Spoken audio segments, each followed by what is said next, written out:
صبح کی نماز کے بعد بھی کثرت استغفار ہو۔ نبی پاک صلی اللہ علیہ وسلم نے فرمایا جس نے استغفار کو لازم پکڑ لیا، جس نے اپنے اوپر لاگو کر لیا کہ مجھے اب استغفار کرنا ہے، مجھے اپنے رب سے بخشش مانگنی ہے، جس نے استغفار کو لازم پکڑ لیا، جو اب سارے رستے چھوڑ کے استغفار کے رستے پہ چل پڑا۔ مسند امام احمد بن حنبل میں یہ حدیث موجود ہے، فرمایا جس نے استغفار کا رستہ اختیار کیا اللہ تبارک و تعالی اس کو 3 نعمتیں عطا فرمائے گا۔ یا رسول اللہ صلی اللہ علیہ وسلم کون سی؟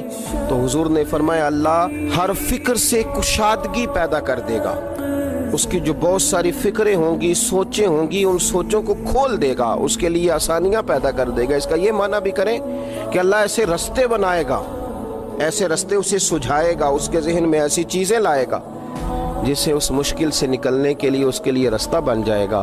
اور پھر نبی پاک صلی اللہ تعالیٰ علیہ وآلہ وسلم نے ارشاد فرمایا کہ اللہ تعالیٰ اس کے لیے ہر تنگی سے نکلنے کی راہ پیدا کر دے گا۔ ایک تو اس کے فکر کو کشادگی دے گا، اس کی سوچ کو کھول دے گا، ایک ہر تنگی سے نکلنے کے لیے رستہ بنائے گا۔ جب گھٹن ہو چکی ہوگی، اندھیرا چھا چکا ہوگا، تو جو استغفار کو لازم پکڑے گا اللہ اس کے لیے رستہ بنائے گا۔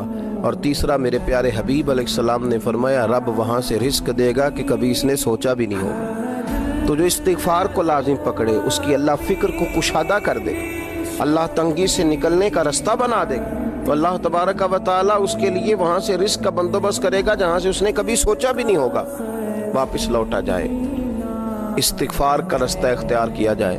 میں گزارش کروں گا امت مسلمہ سے کہ صبح کی نماز کے بعد بھی کثرت استغفار ہو، رات کو بھی کثرت سے استغفار ہو، اپنے رب سے معافی چاہی جائے۔ جب بندہ استغفار کرتا ہے تو مالک پھر رحمت کی برکھا برساتا ہے، پھر وہ کرم کے بادل برساتا ہے، پھر وہ آسانی کرتا ہے۔ امید ہے کہ جب ہم جیسے گناہگار ندامت کے آنسو بہائیں گے تو عرش کا مالک رحمتوں کے دروازے کھول دے گا۔